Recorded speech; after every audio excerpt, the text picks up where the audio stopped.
Hi, everyone. Welcome, welcome. We are here. I am so happy to be back. I am so happy to be here. And today we have a very, very important conversation with Monte Wolfe. I am so happy that you are here joining me today. Welcome to the Team Racing YouTube channel. Welcome to our YouTube Live. How are you today?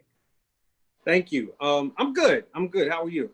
I am doing pretty well. I'm doing pretty good. It's been a hectic day, but I'm glad to be able to have the opportunity to chat with you. And speaking of chatting with you, let us talk about what you have coming up. And I want to go ahead and share this poster before we begin talking about it. Let me go ahead and share this poster so everyone can see it. And this is question marks, a visual theater performance that will be put on by you, but by the collective. Tell me about it. How? Tell me everything about it. Tell me what I should know. Well, the piece that we're doing on Sunday that we're premiering, which will be Brave Soul Collective's first virtual performance ever. It's a three monologue piece entitled Question Marks. And this is something that maybe about a month and a half ago just kind of came to me around just where we are right now with this pandemic going on and just all of the racial unrest and all of those things that have just been happening, truth be told, with us as Black people for all of our lives, but that has just kind of come to our lives literally upside down.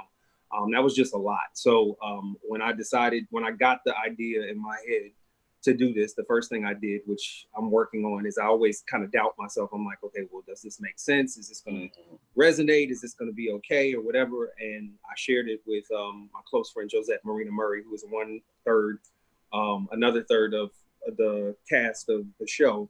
And she was like, no, I think you're right on target, and this is important. So basically these three pieces are really about asking a seminal question, which we kind of put in our advertising things, which is how did we get here? Yeah. And that's kind of like, that's a question about the pandemic, but it's more so about how did we get to this place that we're at as Black people, where we're being hunted, where we're reading things every day about Black people being hung from trees in 2020, and how do we as Black people, people of color, and particularly Black LGBTQ people, how do we process the grief and the trauma and all of those kinds of things around all of this? Because as I always say, grief has to have somewhere to go. And when Definitely, it doesn't, it comes out in another way. And 9 times out of 10 it's almost like it eats the host. So yeah, if you're of holding course. on to it, it's going to eat away at you in some other kind of And way. art is one of the best ways of, getting that out. And it's one of the best ways to have others connect with it, to connect with that struggle, to connect with how you are feeling. Because, that's what art does. It connects us. And Absolutely. you brought up the pandemic and the time that we're in. And, you work in the theater, you work with performance. Tell me how the pandemic has affected that. How has life been for you and the collective in general? Ooh. Since that. um, well, the place that I'm in right now, which is in my living room, which has never been more lived in. It has never been more lived in than it has been in the last 3-4 months. And I've lived in this apartment over 10 years, but it's yeah, I'm in my living room, which is now my office and my performance space and all these things. As you mentioned, my background is in theater arts and production and management, marketing, and specifically in box office and ticketing at theaters. And that's part of the work that I do, to support myself and to help fund some of the things we do with Brave Soul Collective. And between working at one very important arts organization here in the city, which is my main job, and then doing freelance box office work. When the pandemic happened in March, I think I had 3 or 4 gigs lined up in April, and it was like day by day I was getting emails and calls um, that everybody, that everything was canceling.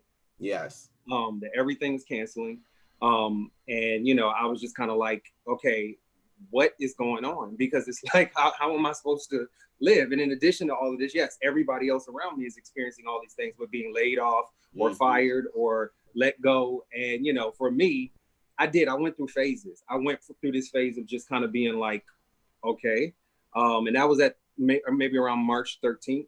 And then like a week later, I found out and it was confirmed that at the end of March, that was going to be the last day that I would be working for the time being. And then I went into this space of just being very angry. Like I was pissed off because it was like, okay, what am I supposed to do? Yeah. And from there, I segued into it was just real despondent. I was kind of depressed and I didn't want to do anything. I was eating a lot, just doing a lot of emotional eating. Like I just didn't want to think. I didn't and then from there, it was like slowly, step by step, things started happening. It was kind of like, okay, you got to get up and figure this shit out. Yeah. You got to, make this work. And from there, through some things that I do with the Counter Narrative Project, which is one of my other fellow groups of Black gay men out of Atlanta, they asked me to be a part of a tribute to Essex Hemphill for his birthday in April. And just doing that, like it pulled me out of my depression and because this was about honoring another Black gay man who I look at as a gatekeeper and as a, just as an inspiration.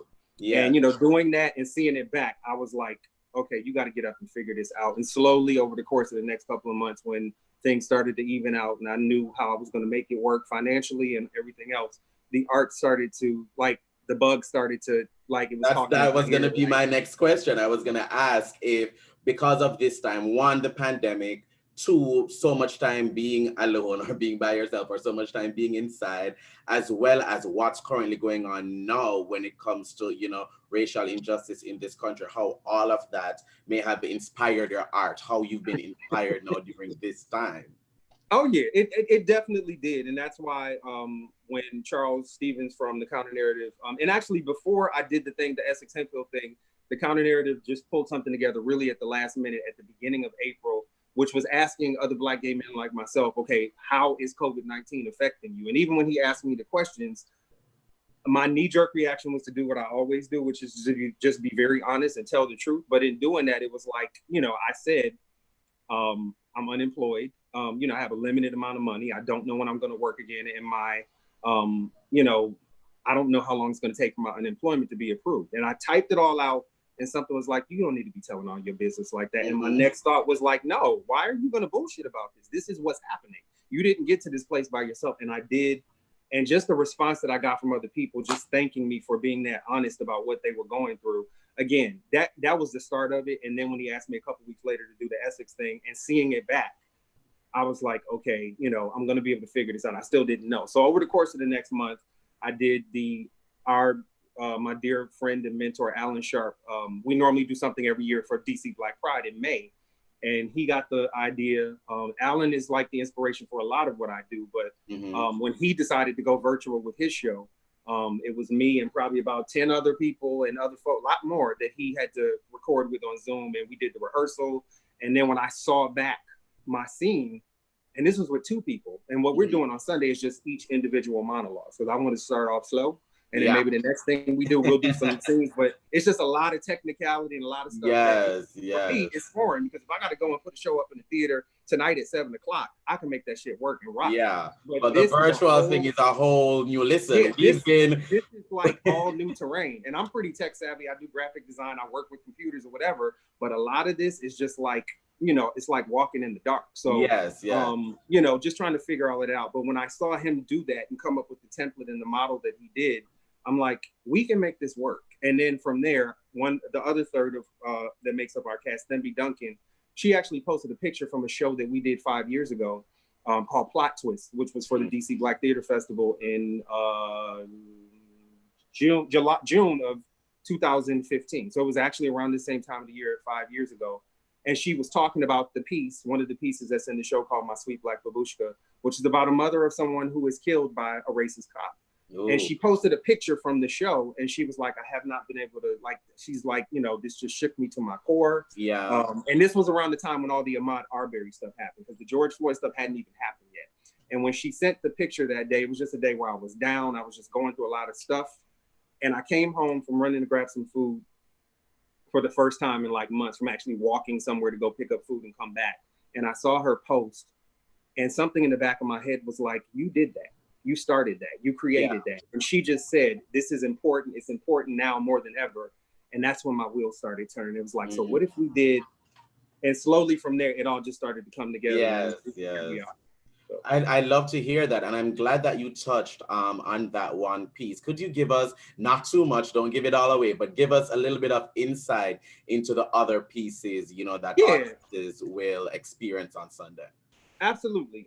Like I said, I wanted to just be very intentional and strategic about what it is that we put into this. Mm-hmm. And from producing theater over the last 14 years on my own, and again working at theaters and arts organizations, and knowing what happens in the back rooms and at the conference rooms or whatever, like I take notes and I pay attention to things. So my whole thing was, okay, if we're gonna do this, I got to start slow and make sure that this is easily contained. So I was like, where we normally might have 10 people in the cast, I was like, I can't start out like that because I got to figure out, the mechanics of this thing in order to work. Because before I put up some mess, I just won't do it. Like if it's not going to be tight, it ain't going to be right, I'm not going to do it because I just don't want my name on anything that's some BS. I don't do second rate. It's either going to be right or we're not going to do it at all.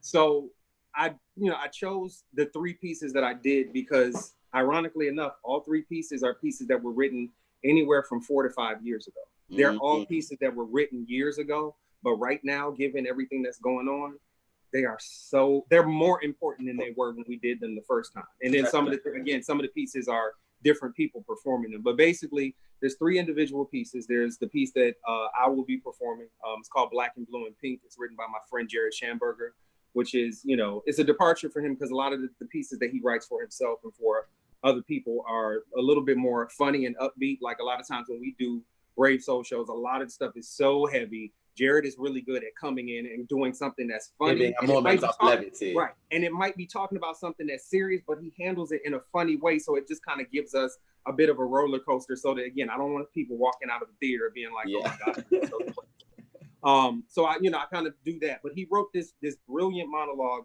about a Black gay man who's also a police officer. And it's just about the conflict he experiences being Black, being gay, and being on the police force. Intersection. Wow. Right. So that's what we start with.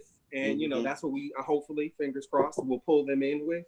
And then the next piece is a piece called My Sweet Black Babushka, which was written by my friend Josette Marina Murray. She's like, my bestie, as, those who speak Grey's Anatomy speak, she's my person. Like her, that's right.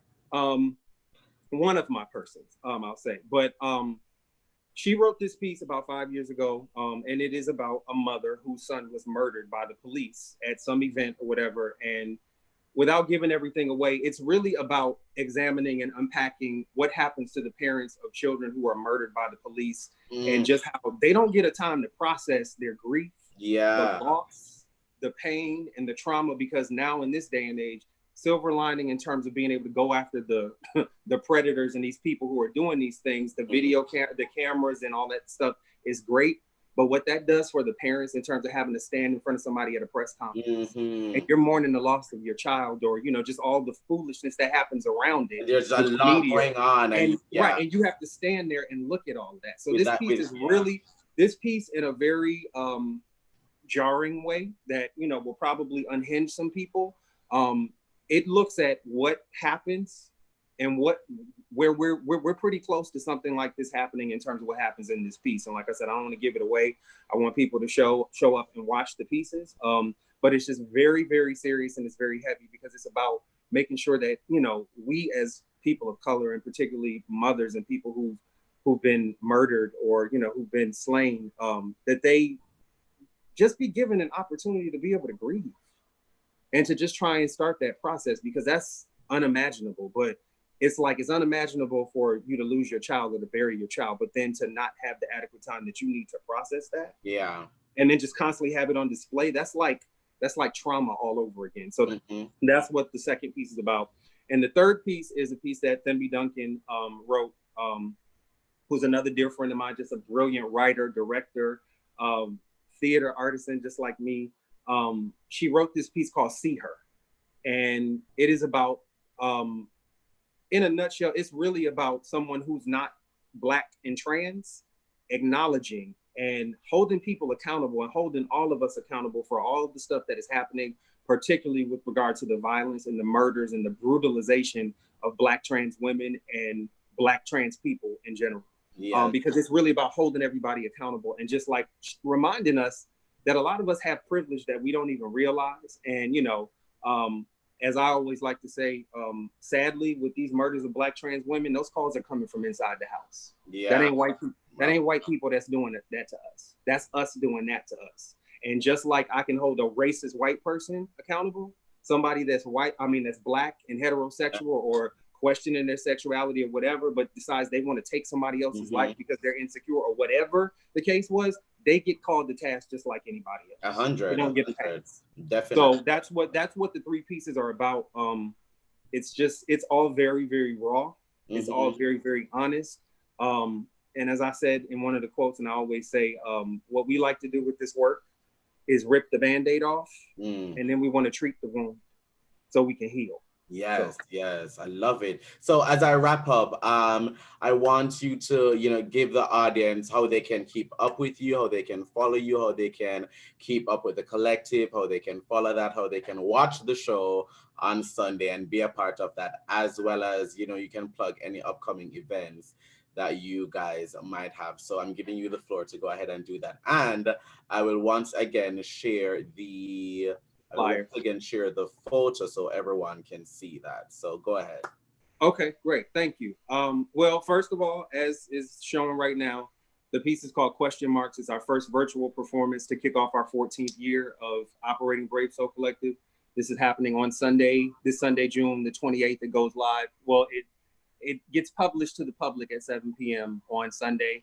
The pieces will be uploaded onto our brand new website, which is www.wearebravesouls.com. So again, www.wearebravesouls.com. There's a lot of information. There's a lot of information about the history of Brave Soul Collective, the things we've done in the last few years. And there's information about how you can RSVP for Question Marks. The event is free because it is virtual. We also have a donation option so people can RSVP and offer up a contribution or a donation. And I just got to say to anybody that's watching who supported us in the past or is supporting us now, I'm just overjoyed. I've told everybody involved with this, just between yesterday and today, in a matter of about 24 hours, we've gotten just an amazing amount of response and RSVPs, and people just contributed money already. And it just makes me happy, and it lets me know that what we're doing is important. So that's all the information about Sunday. For everybody who RSVPs in advance, you'll get a special email on Sunday that'll have some surprises in there, and it'll have your access to how you can see the event on Sunday night. And then maybe a couple of days later, we're probably going to try to do like a live or something that I might facilitate on Instagram to talk about the pieces. Because again, we don't like sending people out with a loaded gun, so to speak. We want to talk about it. We want to put the work there, and it's going to shock you and it's going to affect you, but we want to give you an opportunity to talk about it. And that's the kind of stuff we normally would do after a performance is over, but we don't have that option. So we're going to use all the mechanisms we have in place. And lastly, you can look us up on Facebook just under Brave Soul Collective. On Twitter, it's Brave Soul _ so just BRAVESOUL and then an underscore at the end. And on Twitter, on Instagram, it's also just Brave Soul Collective, but we're on all three platforms. We're on YouTube as well. And I'm on Facebook just under Brave Soul 74, as well as on Instagram and Twitter. I have the same handle on all three. And so, hopefully people will check out the work, and I just want people to be able to experience the work, and hopefully it will help them to process some of the stuff that we're all feeling and experiencing, especially us as Black people. Definitely. Well, thank you so much for joining me today, Monte. It's been a pleasure. It's been a wonderful conversation. Thank you so much. Thank you. Of course. Thank you. It's been my pleasure. And I look forward to seeing the performance on Sunday.